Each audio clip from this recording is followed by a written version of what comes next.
Well, folks, it is official. Microsoft has announced that the long in development game from Rare Studios, Everwild, has been officially canceled. And I just wanted to capture my raw feelings in reaction to this very unfortunate news today. So hello everyone and welcome back to another video. What I want to do is pull up the article. I have not read yet why it's been canceled or what really goes into the cancellation of this game. I want to pull up the last time we saw Everwild, rewatch that trailer because it's been years since we've seen that, and maybe just kind of add a little bit of my thoughts of the Rare that used to be, who they were in the 2010s, and just the sad state of that development studio nowadays, and what this means for them going forward. So let's dig into the article, and then we'll take a look at the trailer that released back in 2020 of Rare's Everwild that has now since been canceled. All right, so I have an article pulled up from IGN titled Rare's Everwild reportedly canceled as Microsoft layoffs sweep across Xbox, with more to come. Microsoft has reportedly canceled long in development Rare game Everwild as layoffs confirmed today sweep across Xbox. IGN reported on the cuts, previously revealed a memo sent to staff by Xbox boss Phil Spencer and reviewed by IGN. Reports indicate over 9,000 staff across Microsoft may be hit, with Candy Crush developer King and Bethesda both hit hard. VGC was the first to report the Everwild news, which IGN sources have corroborated. IGN has asked Microsoft for comments. We have the Everwild trailer, which we will get into here a little bit. Apologies for the ads on the side. So let's dig into this more. In the memo, Spencer failed to confirm specifics, telling staff any organizational shifts will be shared by your team leaders in the coming days. The following message from Phil Spencer was shared to all gaming staff today. Today we are sharing decisions that will impact colleagues across our organization. To position gaming for enduring success and allow us to focus on strategic growth areas, we will end or decrease work in certain areas of the business and follow Microsoft's lead in removing layers of management to increase agility and effectiveness.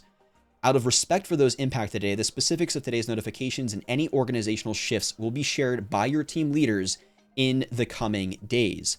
I recognize that these changes come at a time when we have more players, games, and gaming hours than ever before. So here's where he's going to try and lighten the load in very corporate speak.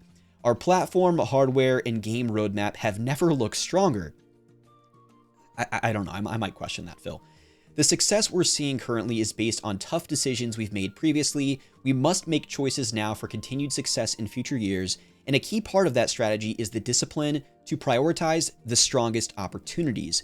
We will protect what is thriving and concentrate effort on areas with the greatest potential, while delivering on the expectations the company has for our business. This focused approach means we can deliver exceptional games and experiences for players for generations to come. Prioritizing our opportunities is essential, but that does not lessen the significance of this moment. Simply put, we would not be where we are today without the time, energy, and creativity of those whose roles are impacted. These decisions are not a reflection of the talent, creativity, and dedication of the people involved. Our momentum is not accidental. It is the result of years of dedicated effort from our teams. Okay, HR is working directly with impacted employees to provide severance plan benefits aligned with local laws, including pay, healthcare coverage, and job placement resources to support their transition. Employees whose roles were eliminated are encouraged to explore open positions across Microsoft Gaming, where their applications will be given priority review. Well, that's at least nice. What that actually amounts to, who really knows? Thank you to everyone who has shaped our culture, our products, and our community. We will move forward with deep appreciation and respect for all who have contributed to this journey. Phil. So this is not shocking in the sense that there are layoffs at Microsoft's game division, because layoffs are happening all across the country, the game industry aside. So it doesn't lessen the impact in how much of a bummer and how much of a blow it is to these teams, to these people that are losing their jobs. This is just a bunch of corporate speak, him saying we're stronger, we're better than ever, we have more games planned in our roadmap that are better than we've ever delivered before. I would disagree with that. I just, for years, have been saying, as many have been, this is going to be Xbox's year. they're going to have their best lineup of games ever before coming out, and all of them, or the majority of them, will deliver and at least meet, and maybe in some cases exceed our expectations. But I think perhaps certainly more than the other big two when we look at the big three, Nintendo, PlayStation, and Xbox. Correct me if I'm wrong in the comments. Nobody more consistently fails to deliver on their promises and their games and at the quality we expect them to be than Xbox. You look at games like Redfall. I personally love Starfield, but I think that was a disappointment for so many. We have not heard anything about Perfect Dark for over about a year now. Fable, we keep seeing teasers and trailers, but who knows when that game's going to come out. Everwild, I don't think we've seen since 2020. Now it's been canceled. I think the list goes on for games that we keep expecting Xbox to deliver on, but then when they release, they're oftentimes disappointing or just kind of end up landing in that 7.5 range when it comes to critics and the general public. And I just wonder when that's going to turn, when they're going to turn a corner on that. I don't think that's coming anytime soon, although I think they do have a decent fall lineup with things like the Outer Wilds 2, Grounded 2, I think around the corner. But when I look at their heavy hitters like Fable, Perfect Dark, I just have really big question marks on whether or not those games are going to deliver, because we've kind of been trained now to not expect the greatness that these once games delivered on. When I think of things like Fable 2, the original Perfect Dark, you can say what you will about Perfect Dark Zero, but yeah, a bunch of corporate speak there, and does not bode well for Xbox in my personal opinion. But the article goes on. In February, Spencer issued an update on Everwild following repeated no-shows at various Xbox live streams over the years. In an interview with Xbox Era, Spencer listed Everwild as one of the games yet to come out that he was excited for, adding he'd recently visited Rare, which runs live service pirate adventure game Sea of Thieves, to get a look at Everwild and the progress the developers were making. Yeah, State of Decay is just one of the franchises I love from the original one, so that one stays on the board. I do think the work that Double Fine's doing, and now and how Tim Schafer kind of solicits feedback from the team, and the other one I'll say because I was recently out at Rare, it's nice to see the team with Everwild and the progress that they're making.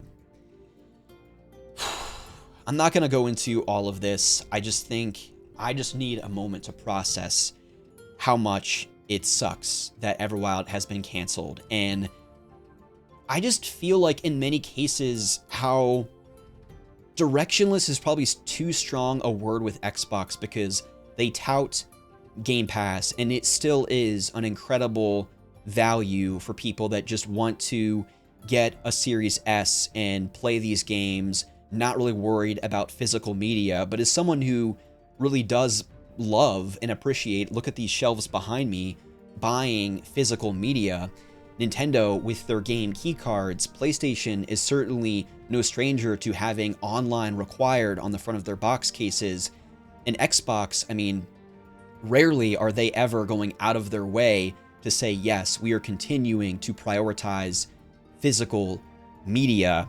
Not to mention just how many of their games that everyone is anxiously anticipating has no idea when they're coming, or even the confidence that they're going to deliver when they do. Elder Scrolls 6, the next major Bethesda RPG, a lot of looming questions on that when it was originally teased, back in 2018 when we got the title screen, and we've heard nothing since. Major question marks, and this cancellation of Rare's long in development game Everwild certainly doesn't help that whatsoever. Next, let's actually take a look at the last time we saw Everwild, which, if you can believe it, was in July of 2020. Nearly 5 years ago. Nothing but silence ever since then, except Phil's very passing comments when he visited the studio. But let's take a look at the game, because I remember seeing it, and it was very uncharacteristic of what I expected from Rare, knowing their history, especially from the N64, even a little bit of the Xbox 360 era. But let's take a look, because it's been years since I've actually watched this trailer myself. Even the graphical style, as you can see, very indie-like. like my immediate takeaways when watching this trailer back then, it was like that game company's journey, a little bit of Giant Squid's The Pathless, and maybe even a little bit of Ori and the Blind Forest vibes from the game. A very striking graphical style. And I think what was so interesting about the trailer is you never really got a good sense of what the gameplay was like. You know what I mean? Kind of just ethereal, mysterious. The best way I can compare it is kind of Journey, Abzu, The Pathless meets Ori and the Blind Forest. But it's difficult to know whether or not you were potentially playing as these characters, maybe taming beasts. Was it cooperative? We'll never really know, but you certainly were caring for these creatures in a way that seemed pretty unique. And whether or not there was any actual taming mechanics kind of remains to be seen. But see, look at this. There's almost like some kind of connection to astronomy? I don't know. Some kind of ritual to kind of restore health to this creature. I mean, it almost kind of brings back the episode of Pokemon when Charmander was out in the rain. But yeah, look at this. So they kind of restore power to this creature somehow, and then it creates this almost Final Fantasy-like summon.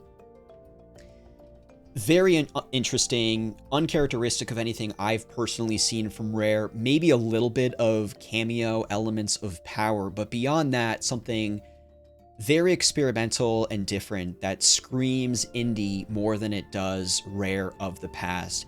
And color me intrigued. I was very interested in learning more about this game, which is why it was so disappointing over the past 5 years not hearing about it at the Xbox Game Studio conferences over those very many summers. And lastly, I just want to reflect on what used to be when it came to Rare. When they released a new game, people paid attention and showed up for their game releases. And it was truly unprecedented how many games they were releasing in the late 90s, early 2000s, and the quality that they maintained across game releases. I really can't think of a game developer over the course of a 5 to 7 year period that released as many games to the quality that they did as Rare did back in during this era. Maybe the only other one that might come close is Bethesda from like 2005 to 2011 with Oblivion, the DLC, Fallout 3, and eventually Skyrim. But I'm all ears. Leave me a comment down below and let me know what other game developers went on a run like Rare did. But you can see here in 96, they did the Donkey Kong Land and Country games, even dating back to like the earlier 90s on the Super Nintendo and Game Boy. You have Blast Corps, GoldenEye, Donkey Kong Land 3, Diddy Kong Racing. GoldenEye and Diddy Kong Racing came out in the same year. A year later, Banjo-Kazooie. In 99, you had Jet Force Gemini, DK64, Mickey's Racing Adventure, actually a little hidden gem kart racer on the 64. And then in 2000, you had Perfect Dark on both the 64 and the Game Boy Color, Banjo-Tooie. Shortly after that, Conker's Bad Fur Day, Star Fox Adventures on the GameCube, Banjo-Kazooie Grunty's Revenge. Did you know there was an isometric 3D platformer on the Game Boy Advance that was a continuation of the Banjo-Kazooie series? Kind of deeper into Rare's life cycle as a developer, they eventually sold to Microsoft Game Studios, so you got cameo elements of Power and Perfect Dark Zero as launch titles for the Xbox 360. What a time to be a fan of Rare that was. Viva Pinata, the sequel Party Animals, Diddy Kong Racing coming to the Nintendo DS. And while I wasn't a huge fan of Banjo-Kazooie Nuts and Bolts, they at least continued, kind of reinvented Banjo-Kazooie in a way that was very uncharacteristic of what we knew from those Collectathon 3D platformers. And then one of the most disappointing eras for Rare, for me personally, was when they were kind of just relegated to developing games for the motion sensing Kinect feature for the Xbox 360. You had Kinect Sports. I think they did, you have Sports Rivals here. I thought they had done Connectables as well, but Very disappointing. And then literally for like the past 10 years, it's been updates to Sea of Thieves, developing Everwild. Everwild has now been canceled. You look at this stretch from 2010 to 2025, just a handful of games that were basically Connect, Sea of Thieves, and now the canceled Everwild. And then you look just this short stretch even from 96 to the year 2000. How many of some of our favorite childhood defining games came out on the N64, GameCube, and maybe even a little bit of the Game Boy Color, GBA, and Xbox 360. So disappointing. I'm still at a loss with this news. Like I said at the top of the video, this news is incredibly difficult for me to digest and process. I was really looking forward to Everwild, but what does this mean for Rare going forward? If Everwild is canceled, certainly there's going to be some dedicated piece of their studio continuing to work on Sea of Thieves, but I had posted a tweet on Twitter and a skeet on Blue Sky just saying, you know, in a perfect world, I would love whatever remains of Rare from a development and staffing perspective to just merge with a team like Double Fine that seems to have kind of the permission of Microsoft to continue to make experimental, weird, strange games that we've never seen before. And I feel like you kind of combine those two creative forces and it would potentially breathe new and fresh life into Microsoft and Xbox's game portfolio. I think that is one of the things that is sorely lacking from Xbox Game Studios' portfolio of games. No real mascot 3D platformers. They never really continued with New Super Lucky's Tale. Banjo-Kazooie has been long dormant, dating back to Nuts and Bolts on the 360. And I just think this is a real opportunity for Rare to go back to what made them so special back in the late 90s and early 2000s. I have next to no confidence that that will actually end up happening, but I'm curious where everyone else is at. What do you think about this news with Everwild being canceled?